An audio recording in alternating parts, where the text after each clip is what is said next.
Good morning, good evening, good afternoon, ladies and gentlemen, boys and girls. Welcome to the Between the Post podcast and podcast. Yes, podcast. Right. I'm your host Rafi. I'm here with our regular pundit Russell, and we have a special guest in the house, Lucien. Lucien, why don't you Woohoo! introduce yourselves to our viewers slash listeners? Yes. Hi, Lucian from South Africa here. I'm 31 years old and I'm a Manchester United supporter. Oh, another one, right? Like Yeah, there's so many of them all around the world. I mean, I think people who are regular watchers of this channel know that Russell and myself are also Manchester United fans. So yeah, yes. Russell, my man, how you doing? Could be better. Not feeling that too great, but and the result yesterday made it worse. Yeah, Yeah, it's yeah. terrible performance, and yeah, I was chatting to Lucien before we got in this. We continue this way, we are nowhere getting near the top four. So Actually, it's you know not what? Let's looking just great. Yeah. dive. Let's just dive into it. Right, the race for the top four. Yeah. Liverpool and Manchester United have now played the same number of games. No, wait. Liverpool have played one more game, right? Yep. Yeah. Yeah, Extra game. Liverpool have played One one more, more yeah. game, but they're only a point behind. They're only a point behind Manchester United, but they're also only 3 points behind Newcastle. Newcastle. So the question I'm Yes. gonna throw it out here to the new guy is: could Manchester United screw up top four? Well, if they play like they did yesterday, definitely. However, the only thing that lacks is, the fight that we saw in the beginning of the season Mhm. when Ten Hag, I think after the third or the fourth game, Yeah. and then when everyone was really excited to play, Yep. that's when we saw that drive and change. But I think they became a bit complacent. They started, and especially now toward the end where they try. It's like, how can you hand anyone an opportunity to actually go above? Because Newcastle, if Manchester United won yesterday, they would have gone above Newcastle, but Yep. they didn't. Mm-hmm. They didn't play like they wanted to win and actually go forward. And Liverpool is just, like you said, it's right there on their heels. So it makes it a bit tough, especially as someone watching from the sideline. I mean, these guys, it's their jobs, but Yeah. somewhere along the line, I just wonder where the characters are. Yep. Valid question. I mean, Russell, it doesn't help when De Gea shovels the ball into his own net, right? I mean, I was watching the highlights and I saw that, and I think he made a few more mistakes, like passing Yeah. the ball. Like, this, like at this level of football, is unacceptable. And Mhm. like touching the point Yeah. that Lucien brought up at the start of the season, they were playing as a team. Now all I see is individuals. They try and do things by themselves. They don't want to incorporate each other. Like you see Rashford, purple patch merchant. Yeah. Like he had a good start. Like he had a good after Mhm. the World Cup, playing very well. But now every time he gets the ball, he just wants to dribble, take shot. Yeah. I think I'm watching the highlights. 40 yard. How many times he's trying to shoot from 40 yards out? Play as a team. This like get everyone involved. Like I feel like everybody's trying to do their own thing. Anthony on the ball dribbling by himself. Bruno on the ball dribbling by himself, taking shots. No, like Yeah. there's no cohesion within that squad. I think like you can see Ten Hag on the touchline, like looking very disappointed because like no one wants to play as a team. They all want to do things by themselves, want to get the glory. I mean, this crunch time now, and Liverpool are back to that old Liverpool. They're playing properly. They're a setback, and we are allowing, like Newcastle and us are allowing them to get back into this Champions League spot. It's not like they're playing wonderful, but we are playing so terrible that their results are just amplified because of how bad we are doing. Mhm. Yeah, I Yeah. mean, like when you consider that, where we are at the season, right? And then you look ahead to the next few fixtures, right?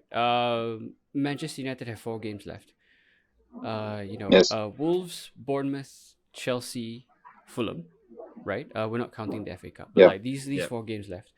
Uh, from the both of you here, looking at these 4 games, how many points do United need to get top four from these 4 games? There are 12 left. How many minimum do you think they need?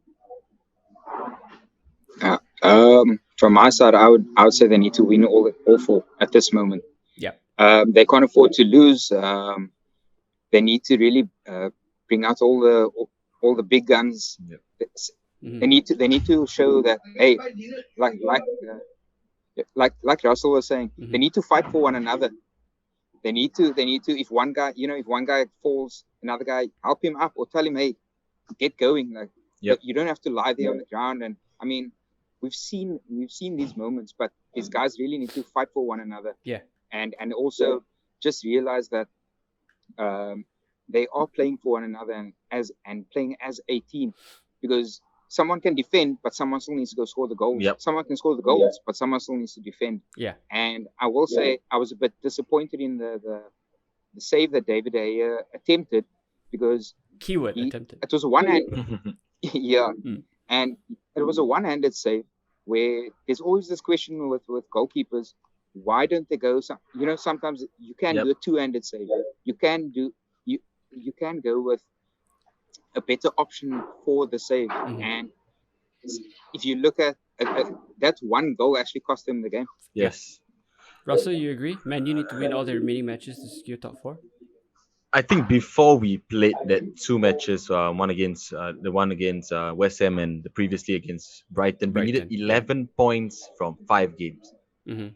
I think that's what to guarantee us top 4. Yeah. So I think now we at least need 9 points. We need to win 3 out of 4. If we don't even get that, it's top 4 goodbye. Because Okay. that game in hand we have against Liverpool, Yeah. that one game in hand, we have to win that. Yeah. I mean the best scenario win all.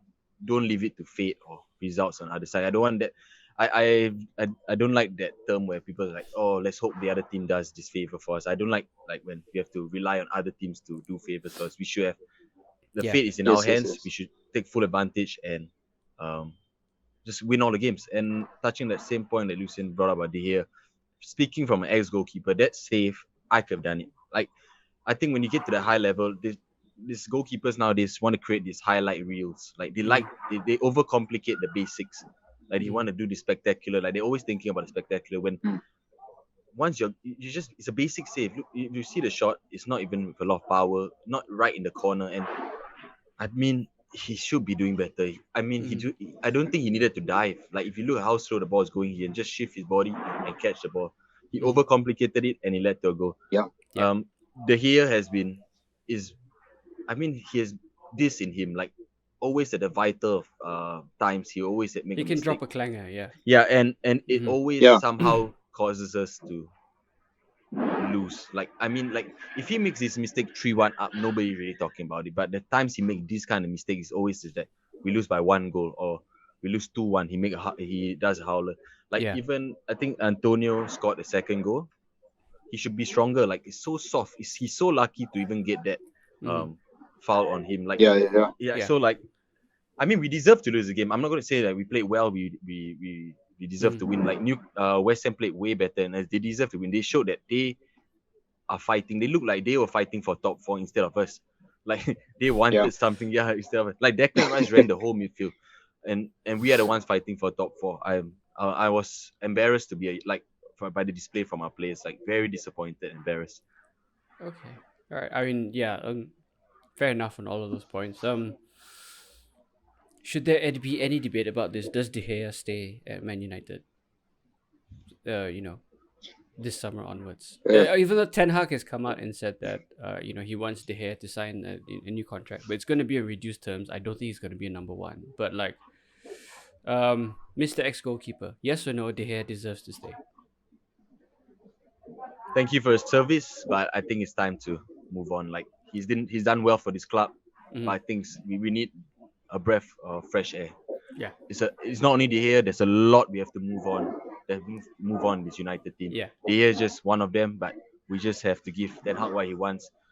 And if I mean Ten Hag is not De Gea is not the Ten Hag goalkeeper. He's just making do with what he has. Like change everything. Like whoever needs to be shipped off, ship them off. We don't want this Deadwood in our club anymore. Yeah, Lucien, De Gea, yes or no? He's been he's had many opportunities to leave as well. He's been a loyal goalkeeper. He's probably one of the best shot stoppers that we've seen at the club. But I think Russell has a fair point. we haven't seen someone that can do it all at Manchester United for a long time, because I think the last goalkeeper, which was Van der Sar, Van der Sar could actually do. Yes. He could play the ball to the players. He was good with his feet, but he was also good at shot stopping. But you could really depend on him in the goal. Yes. And there was, I would say, from the air side, you look at all these other goalkeepers in the league, and I mean, you can make your pick. A lot of people have been talking about Brentford's. I think I'm pronouncing it right, but Raya. Yep, Raya. Yeah. Yeah. If you look at him, he's playing for Brentford, but I mean, the basics, like Russell was pointing out, he does all the basics, and he makes goalkeeping look simple.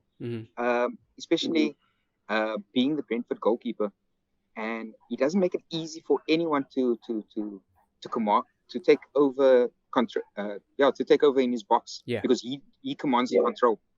But what I would ask is, who do you guys actually suggest replacing Daya if it comes to that? I think I agree with you. We should push the boat up for David Raya. I think Raya. It's either David Raya or Diogo Costa. From Yes. Benfica. Russell shaking his head. Come on. I've my questions about Raya, because I watched some Brentford games. Yeah. He gives me the PTSD of when De Gea came into the Premier League, because he's a bit small. He's on the smaller side as a goalkeeper, and being in the Premier League is very physical. I've seen it a very physical league to be in, and I see him fumble a lot of times when there's high balls.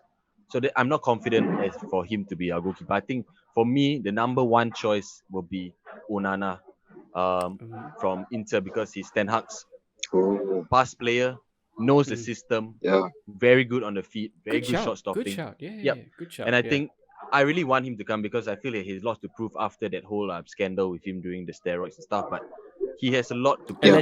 Alleged. For no, legal he reasons. got banned. Yeah. Oh yeah, he got banned. Yeah, he got banned. Yeah, he allegedly got banned. Yeah, okay, go on. But yeah, so given all that that drama he has faced, and he's playing well for Inter, and given the situation Inter is in, they need the money. Yeah. If United come, I don't think he will turn down an opportunity to play at Manchester United, especially for his old manager, which they all love when Ajax time. Okay, all right, cool. Yeah. From the red half of Manchester, let's go to the blue quarter. Man City. Sam Allardyce nearly did it. He nearly did it against Man City. Man City going out 2-1 winners, retaining their 1-point lead at the top of the table. Arsenal keeping close with a pretty good 2-0 victory against. They rode their luck at times. Newcastle hit the post twice. A 2-0 victory against Newcastle at St James's Park. Lucian, how do you feel about this title race? Do we still have an actual title race, or is it just a matter of the inevitability of Man City doing it? I think the title race is still on. However, Man City look unstoppable. I won't lie about that. They do look like the team that can go all the way. Yeah. Arsenal kind of made it a bit easy for them. But one thing I will say is Arsenal's keeping the pressure on them now. Yeah. Because it's only 1 point the difference. And one game, I think, right? One game point. And one game as well. Yeah. Yeah. So if you look at it this way, City can't afford to draw or lose, because if Arsenal is still winning, that's going to make it tough. And I mean, I'm not sure if you guys have seen Man City's next few fixtures. They actually play the bottom of the table teams that are fighting to get out of the relegation zone. And they also play, I think, Man City play Chelsea and Brighton. Ooh. Wow. Yeah. And Chelsea could be the surprise factor, because I'm not sure. We'll talk about Chelsea in a bit. Don't worry, but yeah. Yeah, but yeah. I think just to that point about the Man City's end to the season, they visit Real Madrid on Wednesday, followed by visiting Everton. Yeah. Then they have the return leg with Real Madrid, and then they host Chelsea. They're visiting Brighton. That might be a tough one. Then they visit Brentford. Then they have the FA Cup final. So they're not straightforward at all. Not a straightforward run-in for City. If we compare that with Arsenal, let's have a look at Arsenal's run-in. Let's see. Arsenal's run-in is Brighton. Ooh, Brighton could be kingmakers. Ooh. Ooh. Ooh. They have Brighton, Forest, and Forest. Wolves. So Forest, I don't know. I think Lucian, you might disagree, but I think Russell and I are in agreement that Forest are going down. And then the last game of the season, they have it against Wolves. So on paper, Arsenal should breeze through these. Although the Brighton one might be tricky because Brighton are chasing a UEFA Conference League spot. So yeah, Yeah. are we, Russell? Are you still favoring Man City for the run-in?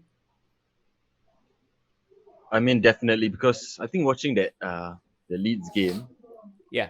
I think the scoreline really flattered Leeds. Like, Sam Lies wasn't going to do anything. Like, to be honest, like Man City had so many chances. I think it could easily be. I think they missed a penalty as well. Easily for Gundogan was yeah, supposed to have a hat trick, but he yeah. I missed his think penalty. Yeah. it was an easy 4-5-0 game, but I think Man City just didn't want to press on too much, just keep the energy, reserve the energy for Mhm. more important things. Like Yeah. Leeds didn't really do much to scare them, to be honest. And I think their fixtures are not the easiest for Man City, but Mhm. given the form they're in, I don't think anyone, like, they can beat anyone. And I Mhm. don't, even the Madrid one, I'm scared for Real Madrid, because if Man City turn up, it might be quite scary, because I've Yeah. seen Madrid capitulate quite often this season. And if they do the job Ooh. at like Yeah. at the Etihad, is a tough one for Madrid. Back at the Bernabeu is Man Mhm. City's Champions League, to be honest. Oh Yep. well. So, but Yeah. but giving props to Arsenal. First time I'm going to give props to Arsenal. They are really keeping on the tails of Man City. Like that Yeah. victory against Newcastle yesterday, even though it was controversial, there was a handball early on. I don't know whether you all saw that, whether it's which way you're swaying towards, but for me it was a Yeah. penalty. Yeah. Mhm. But I mean, this kind of things happen. Maybe it's luck, Arsenal's luck to not be given a water penalty against them, and they won the game. So maybe the stars are aligning somehow for Arsenal, but we really hope not. I mean, I don't know. I mean, between City doing 3 in a row Premier League titles versus Arsenal fans getting to climb up on their soapboxes and being utterly insufferable as Arsenal win the league, I'm not entirely sure which is worse for a Manchester United fan to have to endure. Uh, like both outcomes are seemingly equally horrible. No, Like, yeah. but City fans are like 12, 10 years old, so you don't really have to deal with them. Arsenal fans, if they win this, they will not let you forget. They will not let you forget this for the Mm. next 20 years. I'm sure. Also Like, true. yeah, they will not let you forget. They cannot win anything for the next 20 years, and they will just remind you of this year. I'm okay with Man City winning 3 in a row. It's okay, because their fans are all this like little boys. They're like, oh yeah, Uh, Kevin De Bruyne, uh, whatever. I'm okay. But Arsenal fans they are noisy. Yeah. They've been noisy before they even won anything. Yeah. True. You just imagine the noise they'll be bringing when they win something. Yeah. I am not ready for that. I'm Sorry, not ready for Lucian, that. you were saying something, Lucian? Go ahead. Yeah, it is a bit of a tough one because one, you don't want Man City to get the treble. Mm. That's one point. You don't want Man City to win 3 trophies in a row. Yeah. But then you also like I hear Russell, like the Arsenal fans. There's something about them when they win a trophy. It's similar to the Liverpool supporters. You know, Yeah. when Liverpool win, then like I mean, you haven't heard them for so many years, and then as soon as they also won the league a few seasons ago, then they went nuts. No. But then they haven't won it again. Remember, when they won the league, there was no one to see it. So technically, it didn't happen. You know, there was no parade, there was no trophy presentation and all that. When they could finally play a home game as champions, they were already not champions anymore. So, you know, Yes. technically that season, like, that didn't happen. Liverpool were never champions. So, yeah. But I get what you mean. Like, it seems like it's a Manchester United fan's worst nightmare. You know, if It it's is. Yeah, it is. yeah, like between It these is, two, yeah. like the only thing that could make it worse if Liverpool was somehow in it for the Champions League again this season, you know, like yeah, that would have been really Actually, horrible. you already Yeah, I think you that's already terrifying. know what will make it worse if Liverpool pipe us to the top 4. I will not. I'll be hiding.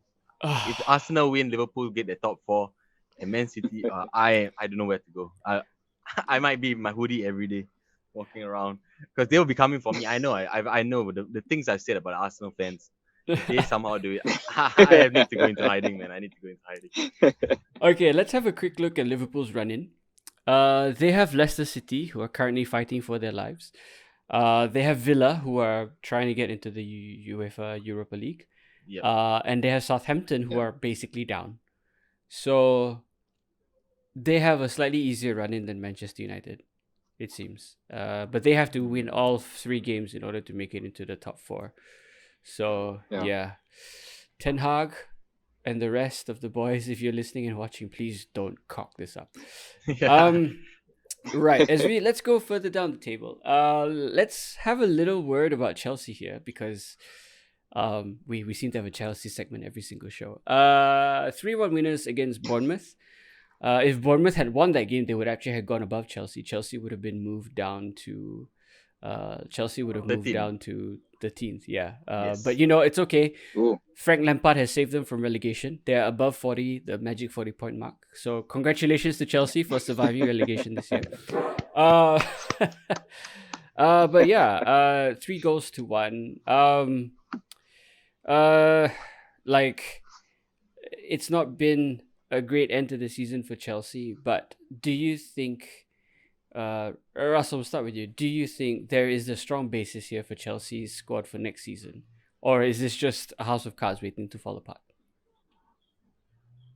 I feel like Chelsea has a very strong team with the right manager taking over the helm. They'll be competing next year. The set of players they have are all, every position there's a world-class player. You cannot deny that. It's just they need someone to push them in the right direction. To marshal them, organize them. So, but the game against Bournemouth, they scraped through it. Like Bournemouth had a clear-cut penalty not given. Yeah. I mean, this is the way the league wants to. They don't want it to be Chelsea 13.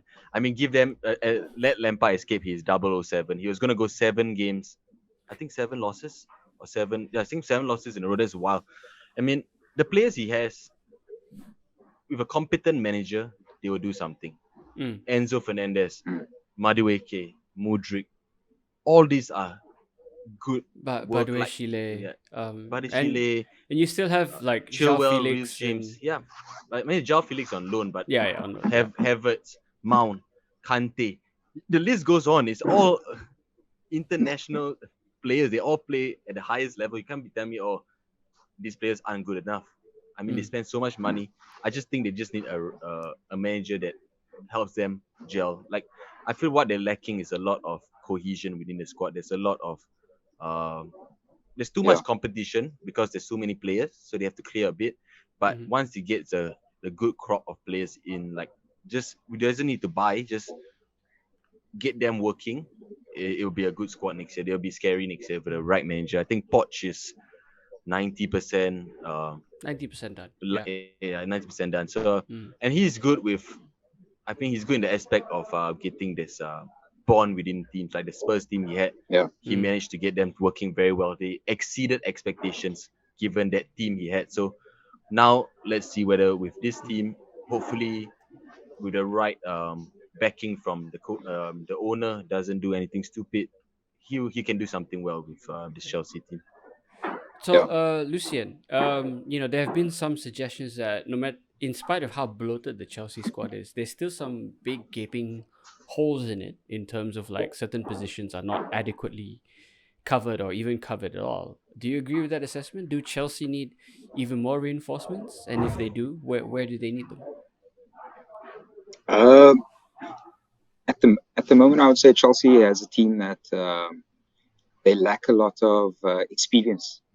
If you look at their side, I mean, they've got Enzo Fernandez there, but even Enzo Fernandez, it's quite interesting that they went and bought him. They bought Mudryk, where those players, I'm not sure if they fit with guys like Mason Mount and the likes of Ben Chilwell and Kukureya, and because some of the guys that were bought, it came with the idea when Potter was still there. Yeah. And if you look at even going further back to when Tuchel was there, Yeah. there was a different type of player at the club. Yeah. And all of a sudden you see, okay, they are buying players for the sake of buying players and not buying players to actually work together. Mm-hmm. And like Russell actually said that if this team though can work together, they will be a really good team, and it will be good to see what Pochettino can actually do with this team, with the squad, because at the moment, no manager. I mean, they've seen how many managers now? It's Tuchel, Potter, and Lampard as the interim manager. Yeah. And you haven't actually seen any of the players really want to play for any of these managers, because even when Tuchel was there were a few of the guys who refused to play at a certain level, and and you got the same with Potter. And Potter came from if you think about it, Potter came from a really good Brighton side, and went to Chelsea. If there's one player that I was very surprised that didn't come over with Potter was Trossard. Yeah. I think you would have actually you would have had a bit of influence and experience coming into the Chelsea side, and I think that's where the biggest problem is, the experience and the quality of the players. The quality of the players are not lacking, but the quality within the game. Yeah. In terms of who can actually pitch up on the day and give you something where, hey, you kind of think of it, hey, this player's got something, or this team, they're working on something. I think the last time I saw a Chelsea side really perform was I can't get to the exact season, but I mean, you still had Marco Alonso, you had you had a quality Azpilicueta. Yeah. You had I'm talking about, I think Thiago Silva. Thiago Silva is still there. Yeah, Thiago. Yes. And there were so many good changes around that, and I think Diego Costa was also part of the Chelsea side. Yeah. And you don't see that anymore. And when you used to, there was a time when you could watch Chelsea, and it was like, wow. You'd actually be amazed that you don't want Chelsea to be that good, but you were amazed that they had these kind of players. Now I don't see it. In all honesty, I don't want to watch a Chelsea game. And sometimes I feel it's not, especially when you have Chelsea playing a big team, you're not going to enjoy it that much. Yeah. I mean, yeah, that's fair. We have to watch Chelsea for work, so. But like, I guess it's a team that's honestly just looking to end the season. And then there's going to be a massive clear out. Rumor has it Mason Mount is refusing to discuss contract extension because he wants to see his options, what they are in the summer. There are plenty of other first teamers who have looked around and thought, nah, I don't even have a place to keep my boots. I think I want to leave. That kind of thing. So this is going to be one hell of a transfer summer for Chelsea. Okay, guys, let's move it on to our last segment of the day. Well, second last segment, the relegation scrap. West Ham, with their victory, are now 7 points clear of the drop zone, right? With 3 games to play. So they look like they might be safe. They just need probably one more victory from the remaining 3 matches. But from 16 to 19, we have Leicester City, 30 points. Leeds United, 30 points. Nottingham Forest, 30 points. Everton, 29 points. Southampton are further adrift, 5 points further down with 24 points. So, Southampton will be relegated if any of the teams in 16th to 18th win 2 of their remaining matches. I guess the Saints are gone. I don't see a way back from them. But we have 4 teams separated by 1 point here: Leicester, Leeds, Forest, and Everton. Who's going down, guys? Lucian, I'll start with you. Go on. It looks kind of tough because at the moment these teams are fighting. I mean, I think it was if you look at tonight, Everton and Brighton play. And I mean, how unlucky can Brighton at least sorry, Everton actually be, because their last few games it's make or break, and who would want to go up against the Brighton side tonight, especially being in the relegation zone? Everton has a tough. From Leicester, I just see Leicester, whether they go down or they stay up. I don't have much to say about them, because even their players, the club's been scrapping their players actually, and even after this season, I think Tillemans and Madison and a few other guys, I see them leaving the club, because there's not much else going on there. And as for Nottingham Forest and Leeds, I think that's your surprise packages, because Nottingham Forest has been at the bottom, but I mean, for them to be so close to just getting out of the relegation zone, it's still doable. Yeah. But you never know with Big Sam at Leeds. Big Sam always knows how to get someone out of the relegation zone. Yeah. Okay. So, yeah. I mean, like, let's look at the remaining fixtures. Leicester are playing at Fulham tonight. And then they are they're playing at Fulham. Then they're home to Liverpool, away to Newcastle, and then what could be a relegation decider, they have a home game against West Ham. Wow. So that's Leicester's run-in. Then we have, let's pull this up. Leeds have Newcastle at home, West Ham away, Tottenham at home. Wow.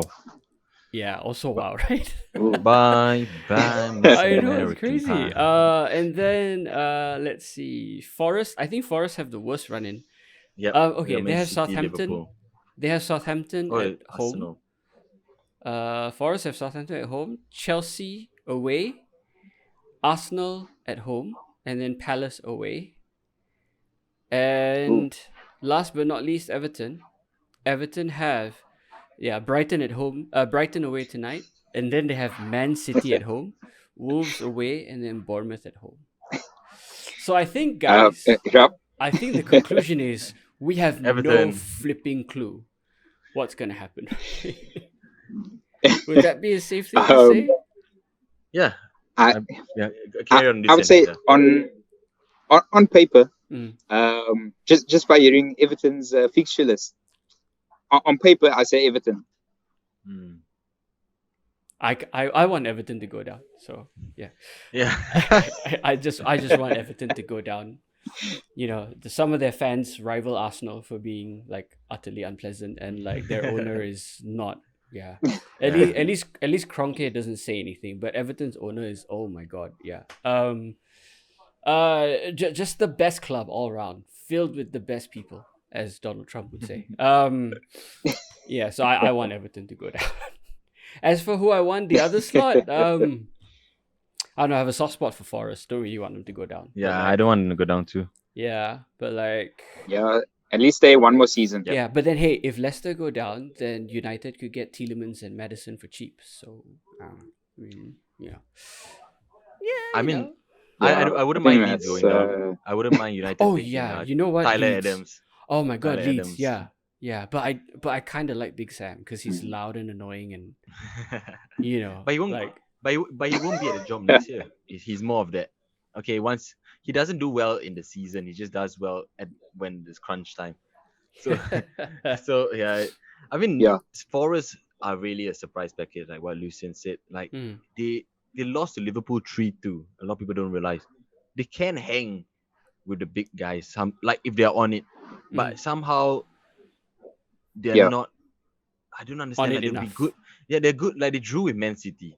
If you realize that you look back a few weeks, they drew with Man City 1-1, and then they lost to Liverpool 3-2. These aren't bad results. Like if you look at that team, like, oh wow, these guys should be. If you look at those two results, you think this team's around 12. You won't think they'll be at the bottom at 17 or 18. Yeah. So they can do something. They can surprise a lot of people. A lot of people like me write them off, but they have some good players in the squad, and if they turn up, they can make the great escape. And I think even Southampton, has the hardest run in. I want to say Southampton can make a great escape, but that has to be them winning. I think their last, how many games they left? 3. They have to win all 3 and hope results go in their way. But I really doubt so. That Southampton team this year has been all over the shop. Like they have good players, leaders, but somehow it's not clicking. And I think they sacked Hassan Hutel. They brought on this new Spanish guy, but somehow he's not getting their squad to work. So Yeah. yep, it's I mean, they had some good results. They drew with Arsenal, they drew United, Yes. but I think when the time to win against those teams that they should be winning or they needed to win, they always stumbled. They always struggle. I don't know why. It's so weird. Like this team is a bit of a weird one where they get results against the big teams. This season they didn't lose to Arsenal. That's wild. Like they had 2 draws. So I like maybe they only turn up when it's like against the big teams because they want to prove something. When against the small teams they go to sleep. So it's a bit weird. But you cannot write them off as well. If they somehow get 3 wins in a row, they escape and then somebody else drops. So it's a wild one at the bottom of the table. I mean, like Southampton. Sorry, Lucian, go ahead.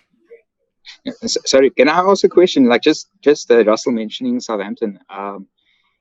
If let's say Southampton do get relegated, right? Would Jamie Ward-Prowse actually fit into any other team? And which team? I think Liverpool. I'd take him though. I'd take him as a roaming 8 and a set piece taker. I'd take him. He's got a great range of passing. He could deputize or he could rotate with Christian Eriksen. That kind of player. He's got a great range of passing on him. So yeah. I was thinking more Liverpool, to be honest.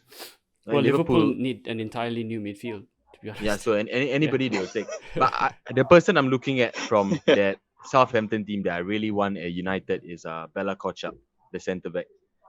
If they drop, I want him at United. He is a class player. Started for Germany in the World Cup. Get him in, please. Send Maguire the other way. Okay. Send Maguire to Southampton. We take Bella Kotchap. Okay, let's not shit on Harry Maguire too much. Okay, guys, final segment of the week here. Hero and villain of the week. Okay, so new guy, we're gonna start with you. Who's your hero and villain of the week? David Aya is the villain. Yeah. That's obvious, yeah. My hero, the hero, I would actually say is Gundogan. He came about and he saved Man City again, where he doesn't score as many, but he scores the important goals. Yeah. And I think this weekend proved that again. All right, good shout. Yeah, Russell, hero and villain of the week. I'll change the tone on the villain. I mean, everybody knows that the year had a stinker, but I think the villain of the week has to be the VAR. Absolutely shocking this weekend. I mean, this weekend, there's so many instances where it's all over the shop. Like, even referees don't understand the rules. That's the problem with it. Like, one guy has has this way of looking at it, and another guy has this way. So, if the VAR on top has a different view on the game of how the referee on the field, he'll tell the referee, "Oh, you don't have to check it. Oh, it's okay, carry on." There's so much problems with VAR. I think this weekend, too many problems. Like even yesterday, I would say United deserved to concede a penalty.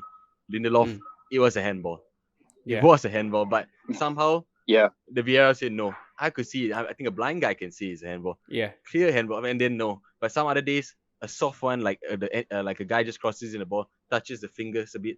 Oh, handball! I'm like, so the villain has to be the VAR, and the hero of the week has to be.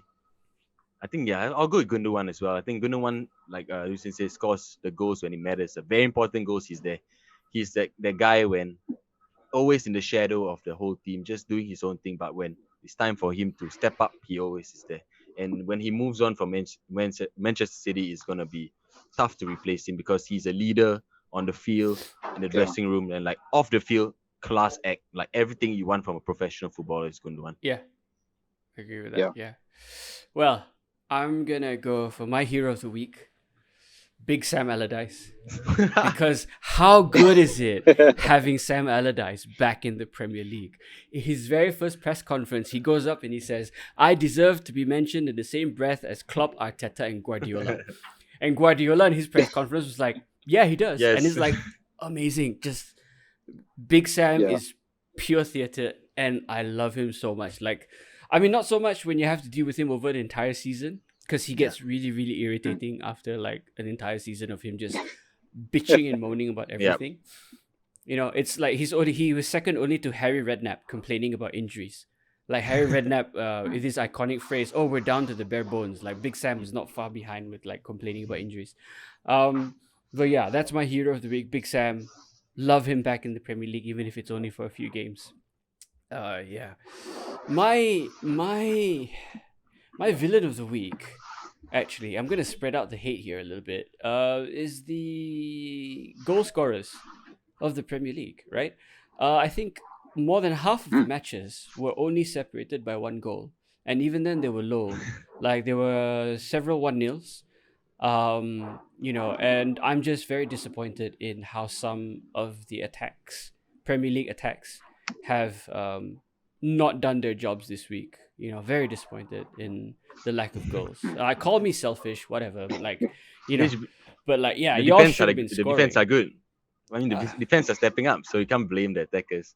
But I know, I yeah, get what you yeah, mean. yeah. Yeah. I'm gonna blame Haaland missed a few. I wanted to see some blowout wins. At least Yeah. make it worth my time. But no, all the this is not Catenaccio mid-90s Serie A. You know what I mean? Like, nah, nobody wants to see that anymore. Well, I don't. But yeah, those are my villains of the week. Premier League attackers, get your shit together, guys. Okay, righto. I guess that's it from us. Everybody, for those of you that are listening and watching at home, gonna round it up and say thank you to our panel here. Russell, thank you so much for joining us. Lucien, new guy, thank you so much. Welcome Thank you so much for anytime. joining us all the way from South Africa. Really appreciate you Thanks, taking out Lucia. time for having us here. You're welcome. Yeah, more than happy to Anytime. have you. Thanks. We'll invite you back for the end of season review for sure. Yeah. Yeah, not a problem. So for those of you that would like to participate and would like to appear on this podcast, please join us on our Discord server. You will find the link in the description below. Follow us on all of our major social media channels, and we'd love to hear from you. You want to pick fights with us? We're more than happy. I'll just hide behind Russell because he's like 6 feet tall. So yeah. But yeah, thank you so much, guys. Russell, Lucien, it's been great. And for those of you that are watching, goodbye. Peace. Goodbye. Peace out. Bye.